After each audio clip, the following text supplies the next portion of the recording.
Hello. Hello. Hi, everyone. Welcome to A Couple of Sassos podcast. I'm Brooklyn Johnson. And I'm Heather Terry. And for anyone who doesn't know, this is our power hour of true crime where we talk about fucked up shit. Fucked up people doing fucked up shit, usually for fucked up reasons or sometimes for no reasons at all. All right. Because I always have to say people are fucking crazy. Yeah.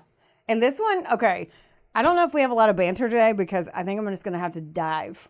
Just all the way in. Like, no lube, like you said before we started recording, just right in the butthole. Pummel into me.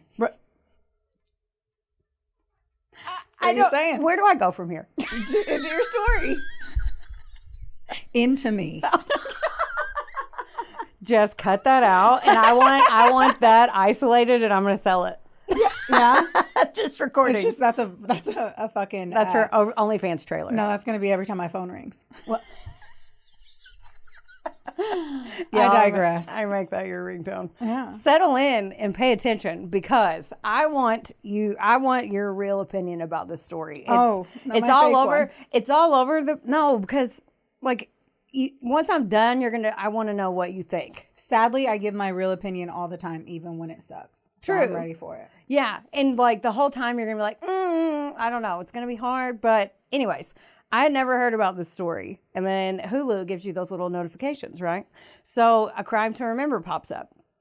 I'm like, what's this? Alice Crimmins. Never heard of her. Have you? No. Perfect. Besides the fact that you've mentioned her. I know. Well, yeah, because I got nervous and I was like, have you heard of her? Because we've said it. Every podcaster has said it. Every true crime person who has more than 25 episodes, and we have 167. Yeah. Forgets.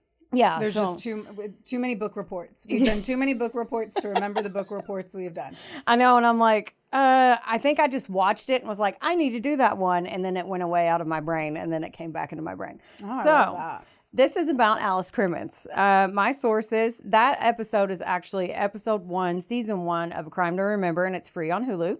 Wikipedia, NewYorkCourts.gov from all the court documents, 1977 article from the New York Times, and then the Daily News. Heard. So we're going to be in the 70s today. Yeah, we are. We're starting in the 60s and then we're going to end in the 70s.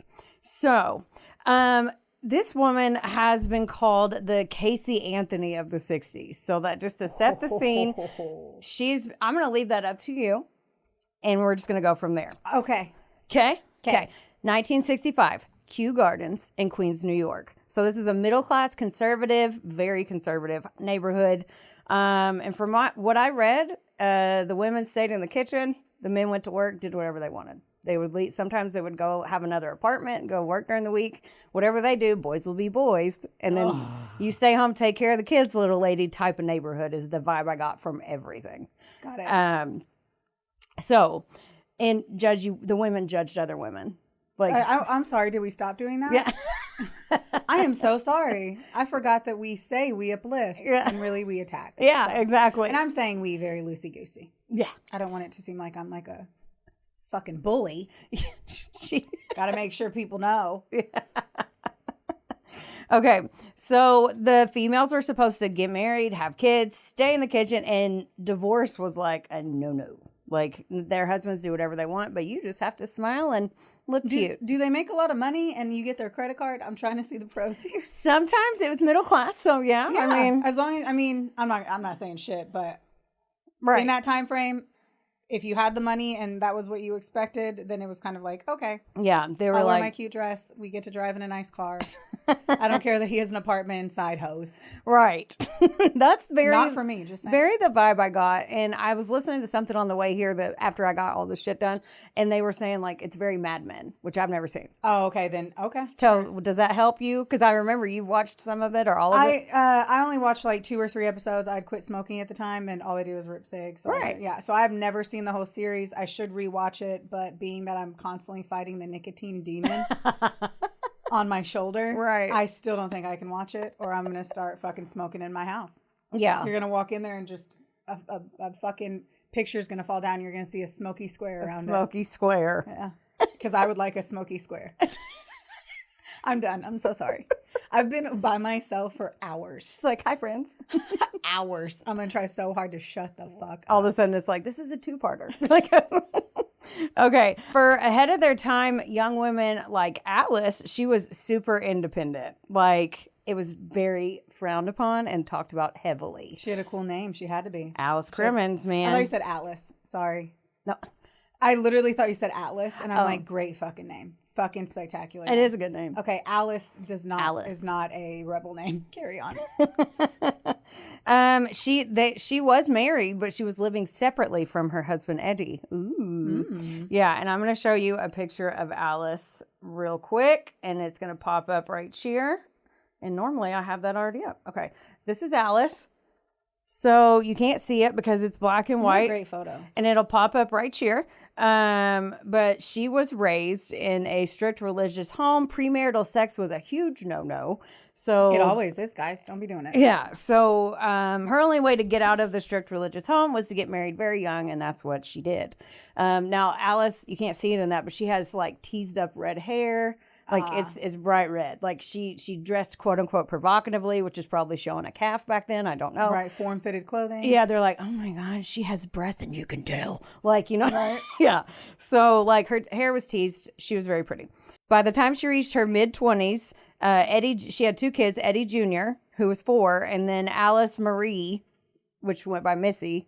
So they named their kids after them. I got it. Yeah. So Missy and Eddie. People do that apparently. And Missy was 5. So obviously they're separated, so she wasn't happy in the marriage. Eddie was an airplane mechanic and worked a ton, and let's just say he didn't rush home. I have to ask you real quick. What are your thoughts on people naming their kids after them?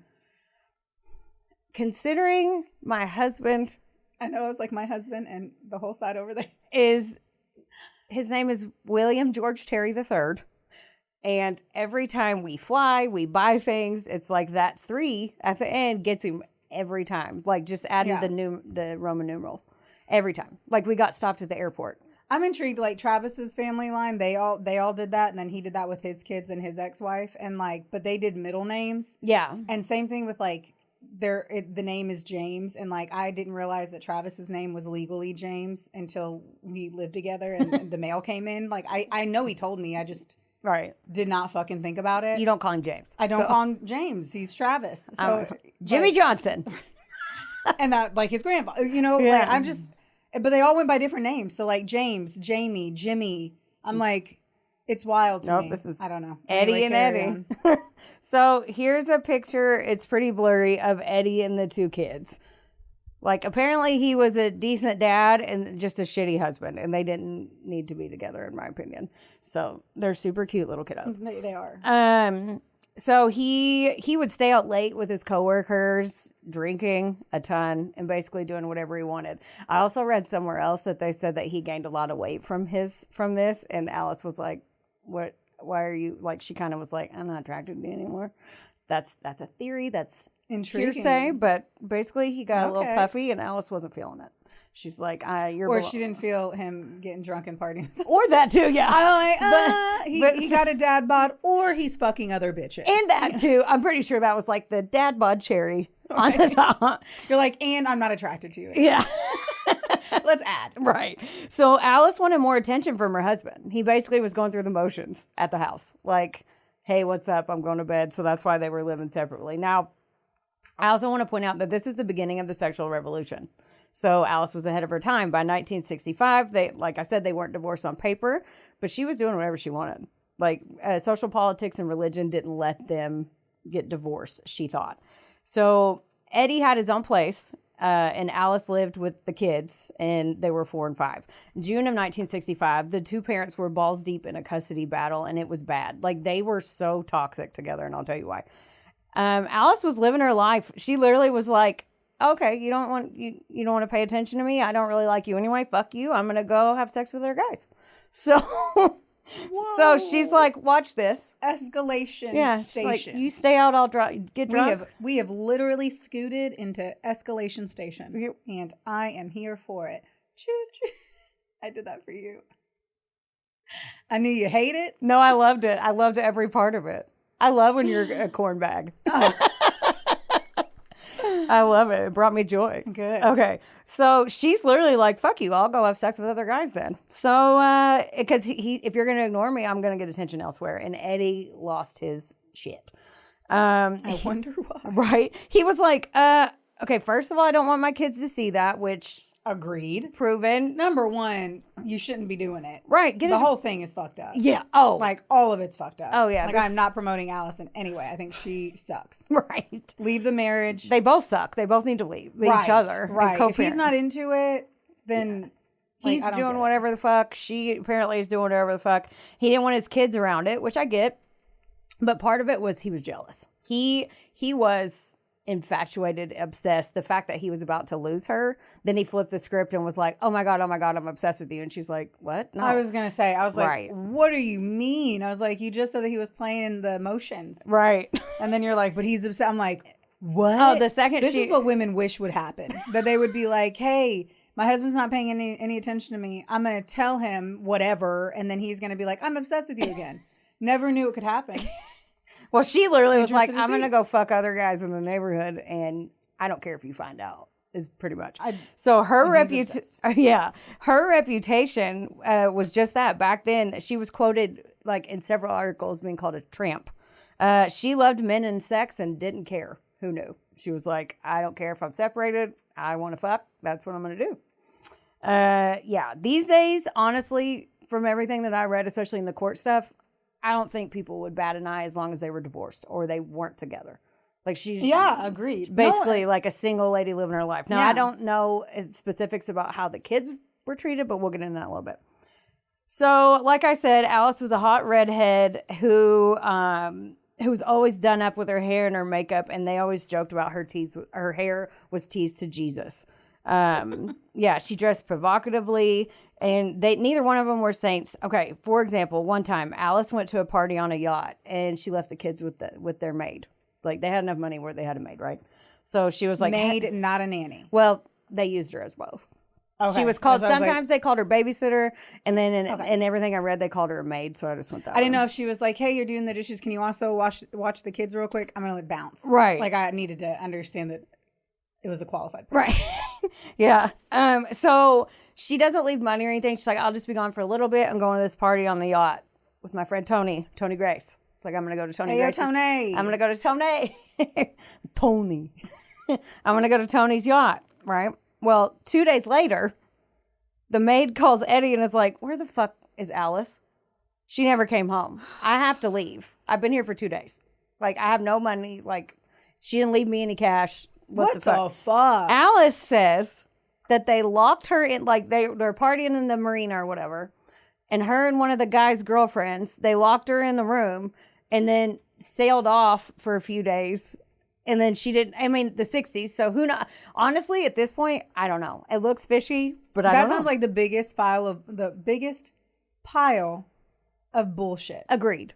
I would like you to know I smell shit in this room right now from that statement. Okay, from that statement. From that statement. Yes. I do not believe that happened in the slightest.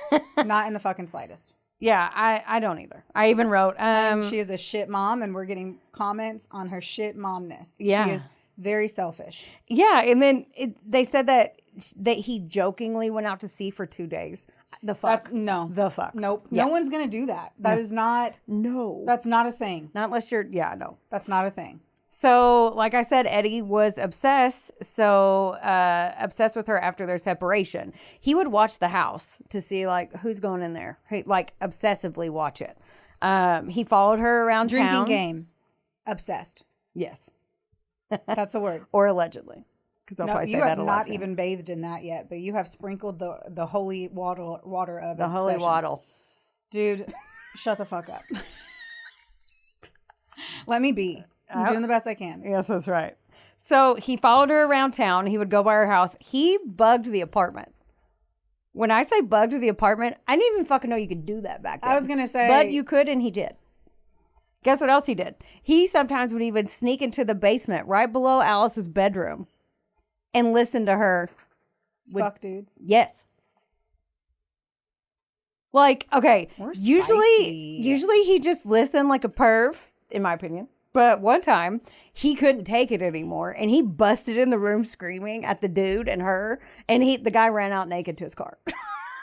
First of all, throw your shorts on. Right. No, I'd run out dick swinging too. Really? 1,000%. Yeah. Depends on the dude's height, weight, build, everything. No, if I feel like I need to flee, I'm fleeing naked.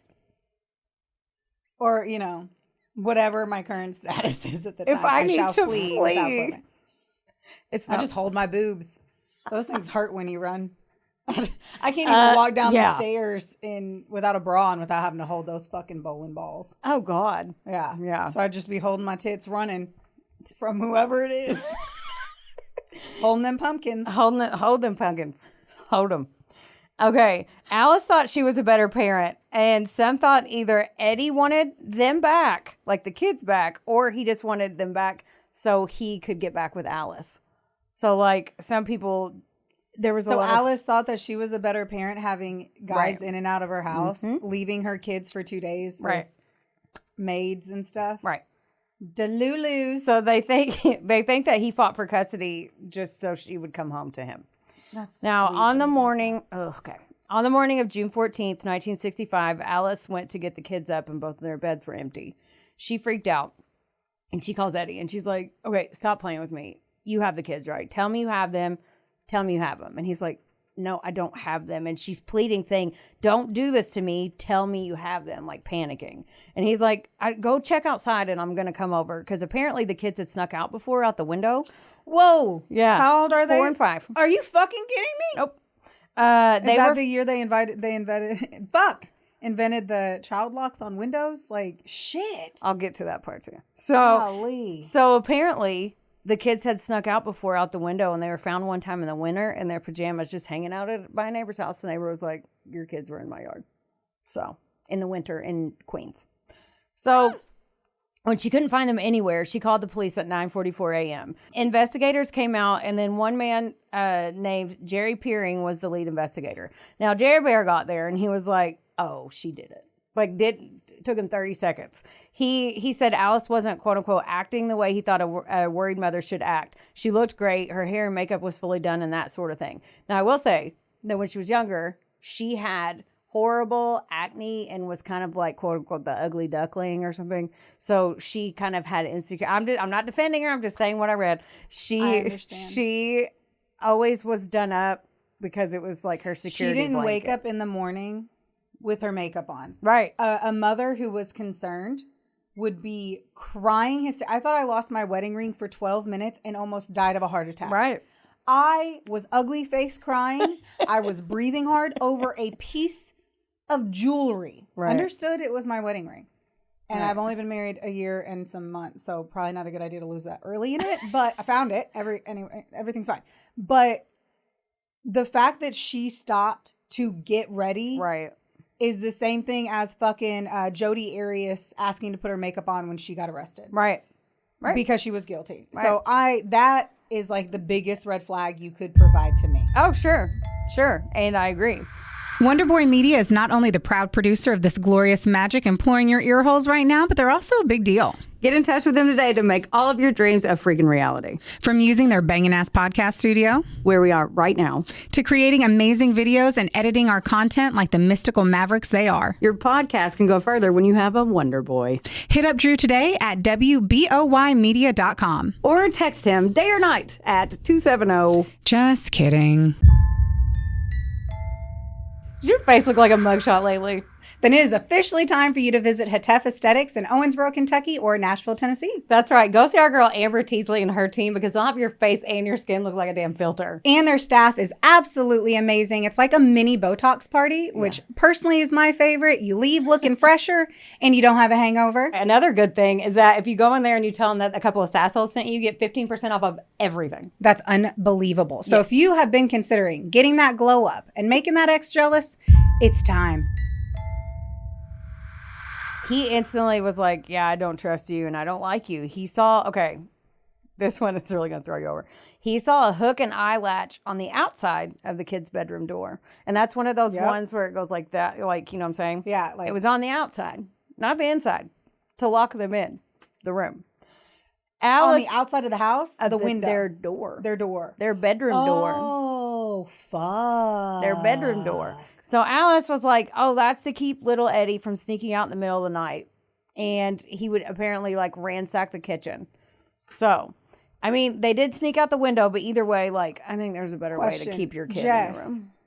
Parent. Yeah, Jess is a parent. Just when your kids were 4 or 5, did you ever think of putting a lock on the outside I was like, of the door? I don't understand what it's like to have a child Right. with those little baby hands doing baby hand crazy shit.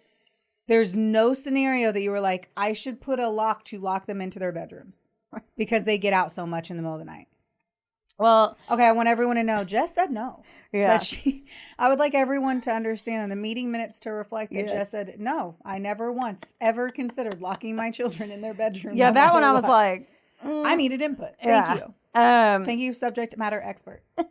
Okay, in the kitchen, Jerry said that in the trash, he saw a box of manicotti. He saw the leftovers in the fridge, and then he also saw about a dozen liquor bottles in the trash can. Ooh. In Alice's bedroom, he finds her little black book with tons of dudes' names in there, right? And that's also a big no-no. So he's basically like, I fucking hate her. Like, within the second, he's like, I hate you. Yeah. Under Alice's bed, he finds a bag filled with letters, cards, and all kinds of shit from men that weren't Eddie Crimmins. And by the way, one of the cards was from Senator Robert Kennedy and a few other like political bigwigs.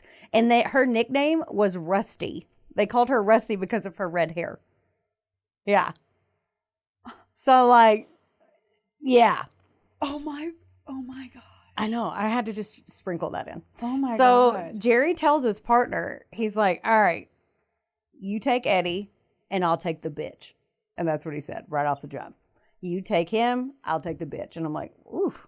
And by the way, Jerry was like, the second he walked in, he was like, all right, pretty wife, this is going to be huge news.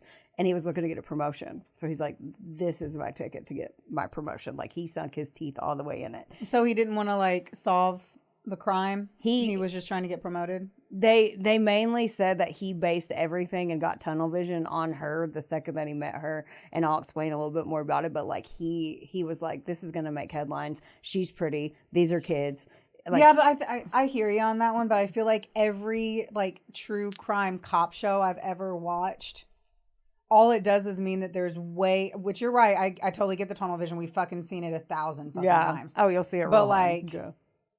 I also understand just the overall like eyes on you to find these kids. Yeah. Like at the end of the day, it's still a children missing. Right. And she is completely starting off the jump as a suspect hard. Yeah. From her own behavior. Right. 100%. Like if you're a mother with 2 kids living in your home and you have tons of liquor bottles in your trash, right. that looks like neglect off the jump. And then the lock. If you wear a ton of makeup after your kids are missing and it looks like you got done up for the cops to show up, that is suspect.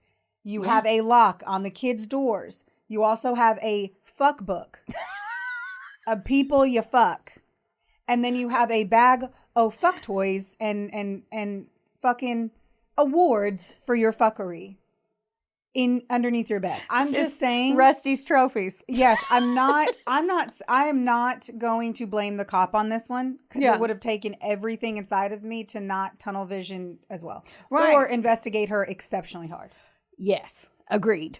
And Alice also knew, like, okay, he's honing in on me. She kind of lived her life as like, I don't give a fuck what anybody thinks. I'm just going to do what I want. Like, and he was We've like, heard that. Yeah. And he's like, he's going to focus on me. He hates my guts. I know it. It's fine. Whatever. So during an interrogation, Alice says the day before, they're like, tell us what happened before the kids went missing. She's like, I slept in a little. I took the kids on a picnic at 2:30 and then until about 4:30. And at 4:30, she knew she had to get to a payphone before 5 because she had to call her lawyer's office because their custody hearing was in a week. So she had to call and talk to them about that. Oh, the lawyer's interesting timeline. I know. The lawyer's like, hey, call me back later. I'm busy. Like, and so Like, dude, I had to find a fucking payphone. I know. She's like, okay, fine. I just stopped my picnic, but whatever. She stopped at a deli to grab some veal and string beans and a couple other things for dinner. And then they go home. She was seen carrying in a brown grocery bag, coming home with the kids running in front of her. And there were several witnesses that saw that. She fed the kids, called her lawyer back again to talk about their court date. And then they talked about the former babysitter or the maid who said that she left on a boat. By the way, this lady was saying, oh, well, you owe me $600 in back pay. So if you don't pay me, I'm going to testify. But if you pay me, I won't say anything. Like, I don't know. So I don't know how factual that part was. But it just looks kind of weird that she was like, well, if you pay me $600, I'll keep my mouth shut. I highly doubt she would have actually I don't necessarily believe that. I don't know. I can believe her being like, fucking pay me $600 for this 2-day fucking workhorse bullshit. Right. I can see that. And the lawyer talked to her and was like, are you going to testify? And she's like, well, she owes me $600, so if she gives that to me, I won't. And that's what I'm saying. I don't feel like that's... Yeah. That feels like a weird rumor. Yeah. The rumor mill's doing some weird shit. Right. Yeah, and then, so Alice, like I said, is very independent, and she was like, I don't owe her anything. I've already paid her for that. Fuck her. She's lying. I don't care. I'm not paying her anything. Let her testify. She's lying, so I don't care. Honey, I know. You have to realize that lying sounds real on a stand. Right. And that no one knows they're lying when they say it. Yeah. So. And, okay, so after dinner, Alice takes the kids for a drive, a.k.a. Eddie just got a new apartment. And she wanted to see if he was home or not so she could see what she was going to do later. Because toxic. Like, she would often go by his place to make sure he wasn't following her so she could go do what she wanted. Or she was also stalking him because she was crazy. Who knows? I don't know. Yeah. I'm not Alice. I'm not Ed. You're not Rusty. You guys didn't know that. Oh. I'm Brooklyn. Okay. And I'm Heather Terry. Okay, so then they went home. She gave them baths. They said their nighttime prayers, and then they went to bed about 8:30. Around midnight, Alice said that little Eddie needed to use the potty, so she took him, and then Missy was asleep. How would she have known if he was locked in the bedroom? You know what I mean? Yeah. I don't know if the door was locked or she was still up and then she locks it Yeah. before bed. It's really weird. I wonder that. I'm like, oh my gosh, what would the kid do if they had to pee in the middle of the night? You just knock on the door until she wakes up across the... Yeah, I don't know. That sounds terrible. Just pee in the corner? Pee in the trash can? I would pee. If I was a dude, I would pee and write "Mom sucks" and pee. She'd never know. You'd be the one smelling it. That's a bummer. Oh, Anyway, yeah. Sorry, carry on. Okay. She also said that the kid's bedroom window screen had a hole in it, so she was going to fix it the next day. Now, I will say she did take it off, and she was like, oh, this is a tomorrow problem because it's dirty as shit. And she put it back up there, but she didn't bolt it. So, like, she took it down, was going to replace it, and then set it back up on the window screen for the outside of the window. So, because of the custody battle, someone was coming in a few days to inspect her apartment to make sure it was like good for the kids to live there. Mm-hmm. So she wanted to make sure it was like good to go. She's door locking them in. That part I was like, yeah. But there's no child locks on the fridges. If you're worried that your kid is going to have like eating disorder and wakes up in the middle of the night. Put that on the fridge. And eats all the food. Right. Lock the fridge. Right. And she said that's why the bottles were in the trash can. She's like, I didn't party and chug it. I dumped them out because I was trying to get rid of them. Because I'm laying out the facts. I get it. You know what I'm saying? I was I'm over here like, I understand. I would put them somewhere else. Right. I'm like, I am not going to get rid of 12 bottles of liquor because someone's coming over for an hour. Right. I would just take those bottles and dispose of them. I also wouldn't have left them in there in that capacity either if my kids are going to go, like, you know what I mean? If you had anything to do with it. That's what I was thinking. Like, I feel like, I don't know. If you had something to do with it, you wouldn't have that in there unless you forgot it was in there because you blacked out from drinking 12 bottles of liquor. Right. Now, a witness who had babysat the kids before was actually walking by the apartment that night and heard them praying because the window was open and saw there was like a wooden stroller thing by their neighbor's window. It's like a box with like an old-timey stroller, but you could stand on it. Put the pin in that. The next morning, it was under the kid's window, that stroller from outside. So Alice says after the kids go to bed, she called Tony Grace, Yacht Man, and in her little black book, he was one of her faves, and he was loaded. So, understood. Yeah, and he was also banging other bitches too. So, well, duh. Yeah, so he has a yacht, and his name's Tony. And he has money. Of course, he's banging other girls. Duh. Right, and he'd be married banging up. She's like, okay, Tony, like, hey, I'll come meet you for a drink, and he's like, no, I'm good. I'm out with two other women, so I'm okay. And she's like, oh, okay, cool, bye. And then another guy she hung out with named Joe Rorick, by the way, who was a married father of 7. He was a contractor from Long Island. He called her and he was like, hey, you want me to come over? It feels like just Tinder. Oh. Like, this just feels like Tinder. Oh, yeah. But it's a black book. Oh, yeah. Yeah. Wow. Rusty's Black Book. Golly. Oh, Rusty. Doesn't that sound like a boat or ship? Sorry, ship. I know it's Old Rusty. No, it would be a boat. Oh. Anything small is a boat. Anything like with a real hole and an aft and shit is a ship. Okay. Anyway. Got it. Okay. So Joe, father of 7 from Long Island, contractor. Makes He's sense. like, do you want to hang A out? contractor from Long Island totally sounds like he'd have 7 kids. And she's like, no, I can't get a sitter. AKA, she wasn't really feeling him that much. She kind of strung him along, but just to entertain herself pretty much from what I read. Yeah. Basically like He makes if me I'm bored. feel good sometimes kind of Yeah. Joe. Yeah. He's your average Joe. He wasn't her cup of Joe. I'll stop. My bad. Couldn't help myself. Cornbag. Okay. At midnight, Eddie has to use the bathroom, like I said, and Missy stayed asleep. So she said she can't remember after she took him to the bathroom if she locked them in or not. And again, it looks really bizarre and bad that, like, you shouldn't say, I can't remember if I locked my kids in or not. Like, Yes, I know, it wasn't tucking them into bed Yeah, after if reading you're that- Winnie the Pooh. if you're that worried about their safety, like, put your bed, like, have them sleep in your room. I don't know. I feel like there's other options. Oh, sister. Like, yeah, there's- sleep in the same room as them. Give a fuck. Yeah. Like Oh. that. Yeah. So, She would have never done that though because she had 12,000 different men in her bed. I mean, okay. Alice went out after that because they kept weird hours. So, like, her and Eddie both, like, basically were awake second shift. Like, it was bizarre. So this is like 2 a.m. Whoa. Yeah, like this is like 1 or 2 a.m. Alice went out and took their dog Brandy for a walk to pee. Oh wait, this was midnight. I lied. This was midnight. Still, I don't Still understand late. the midnight walk. Right. So she's get like, they took their dog was like peeing a lot more than usual. So she's like, shit, I need to take my dog for a walk. But she didn't know her dog was pregnant. So her dog was pissing all the time. And she was like, why are you peeing so much? She didn't know. Another bitch getting fucked, you know? So Alice said she went to bed so tired she fell asleep in her clothes. She woke up, something woke her up around 2:45 in the morning, but she didn't go check. It was like, I don't know what that was. It wasn't alarming. I'll just go back to sleep. But she couldn't. So her husband, Eddie, calls at 2:45 in the morning, which isn't weird for them. He does. And Alex is like, they talk for a second. She took her dog, after they talk on the phone, she takes the dog for another walk because the dog be peeing, takes a bath, and then goes to bed at 4 a.m.